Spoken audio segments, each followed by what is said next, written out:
Eu não vou fingir como se nada aqui tivesse acontecendo, beleza? Precisamos falar sobre o elefante dentro da sala, né? O que mais está me incomodando. Já faz tempo que eu não faço vídeo sobre o Knicks e hoje eu preciso comentar a respeito desse time porque eu recebi por e-mail uma sentença dizendo: esse time é uma fraude. Aí você acha que eu vou ficar quieto a respeito de tudo isso que tá acontecendo? A gente precisa falar sobre o Knicks, mano. Salve, salve, senhoras e senhores, sejam bem-vindos a mais um vídeo deste humilde canal, Guiber aqui, e hoje eu quero conversar sobre o New York Knickerbockers, beleza? E é o seguinte, qual que é o grande problema com o New York Knicks? Cara, simplesmente o time, ele é incapaz de ganhar de adversários mais fortes. O Knicks é um time que foi montado ao longo dessas últimas 3 temporadas com o intuito de ter um elenco forte o suficiente para bater em qualquer time da Conferência Leste, até mesmo da Conferência Oeste, vendo a fórmula, a receita que outros times utilizaram para ter sucesso, tentaram fazer simplesmente o time que estaria diante deles, né, para counterizar. Cada uma das peças do Knicks foi pensada para jogar contra o elenco do Boston Celtics, contra o elenco do Oklahoma City Thunder, contra elencos que possuem uma profundidade muito significativa. Se a gente observar, os dois jogadores que jogam nas alas do Knicks, OG Anunoby e Michael Bridges, são dois alas de extremo talento defensivo que são meio que o antídoto para tentar parar Jaylen Brown e Jason Tatum. O nosso armador é um armador que pontua muito bem e não depende tanto dos alas assim, e pode jogar com esses dois alas que eu citei anteriormente, que são arremessadores de elite, mas espaçando a quadra, que não demandam muito tempo da bola na mão. O nosso pivô é um cara que espaça a quadra também, tendo em vista também que o Jalen Brunson é um cara que consegue agredir muito bem o aro, jogar muito bem num contra um, leva vantagem sobre vários defensores, mesmo assim cavando faltas e tudo mais. Mas o que acontece? Cara, essa estatística aqui chega a beirar a insanidade, na minha opinião. O que acontece quando o Knicks joga contra times top 3 das conferências? Aqui eu tô falando de Boston, Cleveland Cavaliers e OKC, que atualmente são os 3 times mais fortes de toda a NBA. Se a gente colocar na ponta do lápis jogos do Knicks contra outros times, como Memphis Grizzlies, que também tá no top 3, contra Denver Nuggets, que também tá no top 3, a gente consegue levar a melhor. Vou falar a gente porque eu torço pro Knicks e aqui eu estou analisando de forma fria, mas eu também tenho o meu pezinho ali, então acostume-se.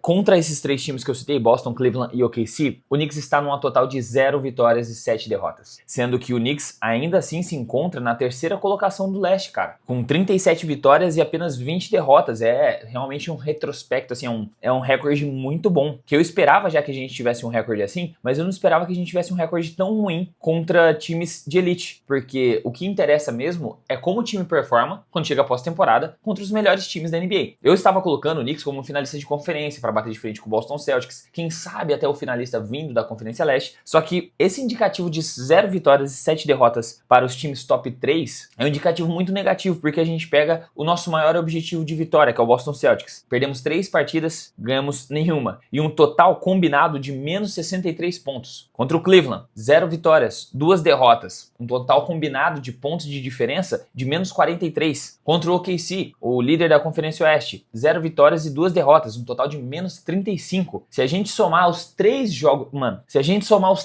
olha essa estatística. Contra o Boston Celtics, o Knicks liderou os confrontos por 50 segundos. 50 segundos.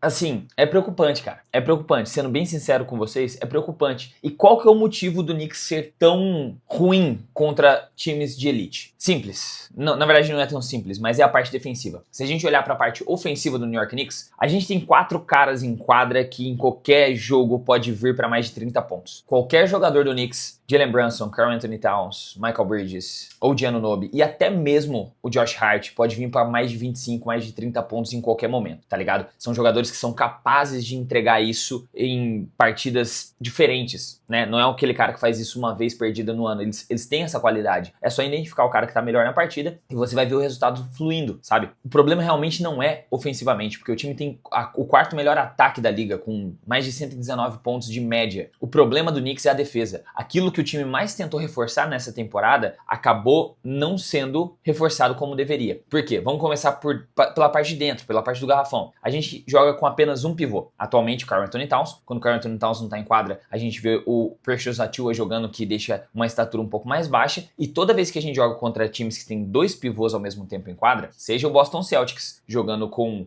Luke Cornett, jogando com Al Horford, jogando com Kristaps Porzingis, os caras sempre fazem combinações para jogar com 2 pivôs em vários minutos ao longo de uma partida, eles simplesmente dominam o garrafão do Knicks. Pega muito rebote, joga muito em dupla, um pivô espaçando para arremessar, o outro lá dentro para disputar. Então se o pivô do Knicks, que normalmente tem apenas um em quadra, espaçar para poder contestar o arremesso, dentro do garrafão a gente vai sofrer muito. Então a gente começa sofrendo já de dentro para fora. Essa frase ficou um pouco lá ele, mas é assim mesmo. E outra, quando a gente tenta colocar 2 pivôs ao mesmo tempo em quadra, mesmo que seja o Precious Achiuwa e o Karl-Anthony Towns, parece que ofensivamente não se conectam tão bem. Então o esquema do Knicks ofensivo roda melhor com um pivô e o esquema defensivo tá rodando pior com apenas um pivô. Esse recorde de 37 vitórias que o Knicks conquistou até agora, a grande parte é contra times que não têm um aproveitamento tão bom assim da linha de 3 pontos, ou então não jogam com a presença de 2 pivôs simultaneamente e acaba meio que ficando igualado a parte de dentro do garrafão, a parte de rebotes e tudo mais. Dito isso, mesmo tendo um pivô de mais baixa estatura, como é o Precious Achiuwa, eu acho que dava para ter uma performance melhor se faltasse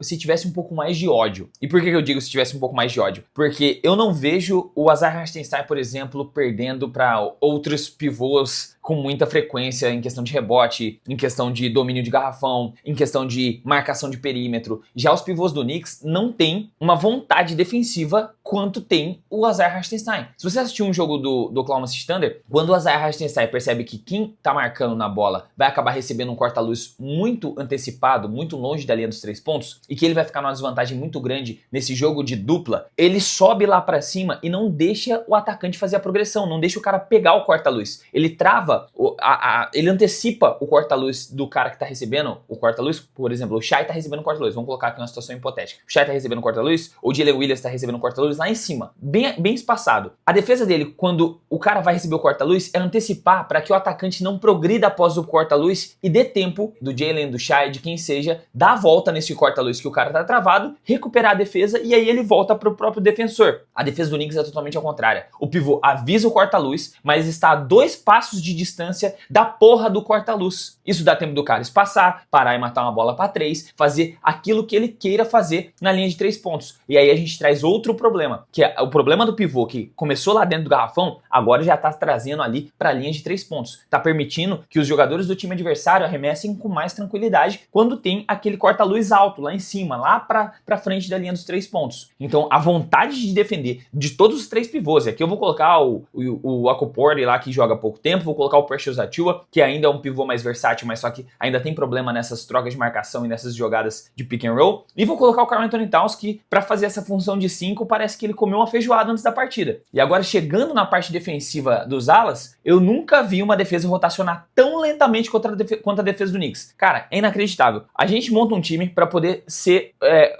o antídoto dos times que arremessam bem, que tem 2 alas talentosos, e a gente não consegue rotacionar, não consegue defender ao ponto de evitar que essa bola saia. Então, quando o Knicks defende bem, até como aconteceu no terceiro quarto desse último jogo contra o Celtics, dá pra fazer uma run legal, dá pra forçar uns turnovers quando tem vontade defensiva. Mas só que esses mesmos alas, que acabam tendo dificuldade por causa dos pivôs que defendem mal, não rotacionam o suficiente, e quando tem bons arremessadores no time adversário, o Knicks sofre muito, como foi nesses 7 jogos contra o top 3 times do leste e oeste. Os caras fazem um driving pra tentar conter dentro do garrafão, o time rotaciona de forma tão lenta que sempre alguém sobra. Então o Knicks performa bem quando tem maus arremessadores abertos. E digo mais, mesmo assim, quando o Knicks tenta deixar o cara mais ruinzinho, vamos chamar assim de mais ruinzinho mesmo, aberto para 3 pontos, como foi nos confrontos contra o OKC, a Isaiah Joe vem pra partida histórica, né? Contra o Boston Celtics, do nada o Derrick White se torna o próprio Stephen Curry. Peyton Pritchard teve uma partida, se não me engano, que ele matou 6 bolas para 3. Então, mesmo tentando deixar o cara que tem a maior probabilidade de errar durante essa rotação, ainda assim, de alguma forma, o Knicks é tão abençoado que esse cara tem a melhor noite da carreira quando joga contra o Knicks. E agora que eu já falei de todos os problemas defensivos, falta de vontade defensiva, falta de rotação com velocidade e falta de pivôs que saibam defender bem contra corta-luz, a gente tem que falar agora sobre o maior elefante dentro da sala. Porra do Tom Thibodeau burro. Cara, o Tom Thibodeau, mano, eu não sei o que se passa na cabeça desse cara, mas se você quer intensidade defensiva, colocando os caras pra jogar uma média de mais de 34 minutos, todos os 5 titulares, e o nosso mano Michael Bridges jogando quase 40 minutos, 42 minutos por partida, mano, isso é impossível, cara.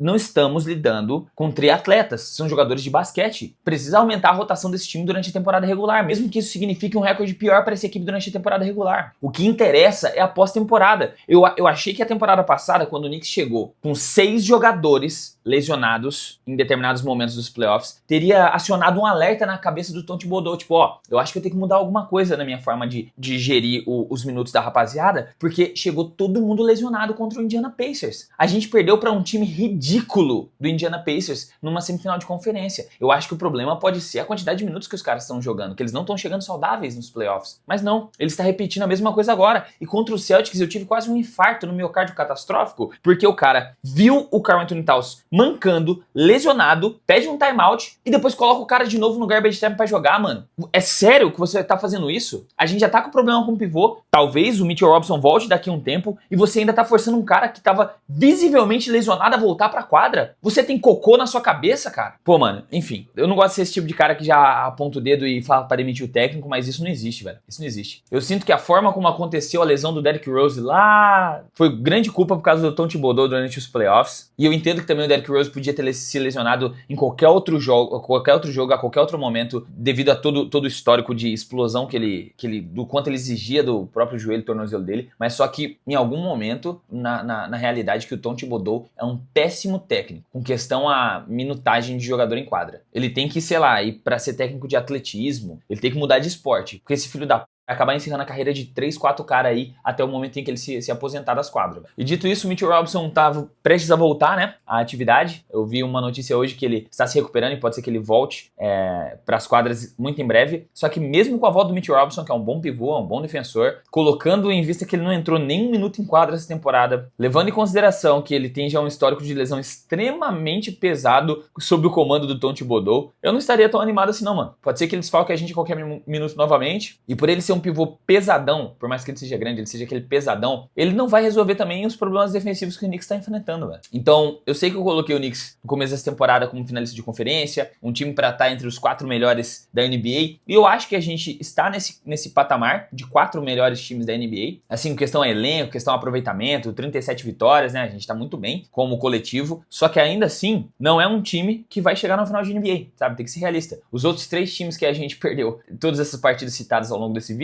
estão muito melhores e provavelmente têm as maiores odds de chegar na pós-temporada. Mas eu ainda acho que também não é o fim do mundo, porque se a gente observar legal, o Donovan Mitchell tá na 3ª temporada dele de NBA com o Cleveland Cavaliers. Ele chegou lá na temporada 22-23. E a gente estava conversando há quase um ano atrás a respeito de como esse time do Cavaliers tem muito talento, mas só que parece que os talentos não se conectam ao ponto de tornar esse time realmente um finalista, sabe? Um calibre de finalista, um contender. Demorou 3 temporadas para que esse time realmente encaixasse e virasse o time que é hoje um dos times favoritos a chegar numa final de NBA, pelo menos uma final de conferência. Então, por esse time do Knicks realmente ter sido montado como a gente está vendo nessa temporada, 24-25, eu acho que temos ainda 2 temporadas para esperar resultados melhores desse time. A mesma coisa eu digo sobre o Oklahoma City Thunder. Há pouco tempo atrás, esse time estava praticamente tancando a temporada 2021. Agora, eles são reais concorrentes a título. Então, o que importa realmente a gente assistir é daqui poucos meses aí, quando chegar aos playoffs, para ter uma régua, para ter uma medida de como o time do Knicks vai performar em ambiente de playoff, para depois pensar em algum tipo de modificação e esperar reais resultados daqui 1 ou 2 temporadas. Porque eu sei, eu como fã, como torcedor, eu espero resultados imediatos. Todo mundo quer a parada pro agora, mas só que, felizmente, não é assim que funciona a NBA, né? Celtics mesmo nesse período de Jason Tatum chegou a 3 finais de conferência antes de ser campeão, a 2 finais de NBA antes de ser campeão. Então, esse vídeo aqui foi mais um desabafo, /análise, /pensamentos a respeito do meu time, que eu precisava fazer, porque eu sei que tem bastante gente aí que torce pro Knicks, que inclusive tava me cobrando em vídeos antigos, velho. Ah, Guibeira, fala do Knicks, você faz tempo que não faz vídeo do Knicks, então eu vim trazer aí um pouco das minhas avaliações, tendo em vista que o nosso time está sendo chamado de fraude aí, internet afora. Mas eu quero saber a sua opinião, o que você acha a respeito do Knicks, deixa aqui nos comentários. Se você ficou até aqui comigo, gostou do vídeo, considere se inscrever, ativar o sininho, deixar aquele like, que já vai estar ajudando muito o canal. Ou se quiser ajudar mais diretamente, entre para a família dos membros, essa rapaziada linda aqui ao meu lado, que ajudam que este projeto se mantenha de pé. Muito obrigado, família, vocês são incríveis. Agora sim, eu vou ficando por aqui, rapaziada. A gente se vê no próximo vídeo. Um grande abraço, até a próxima e falou!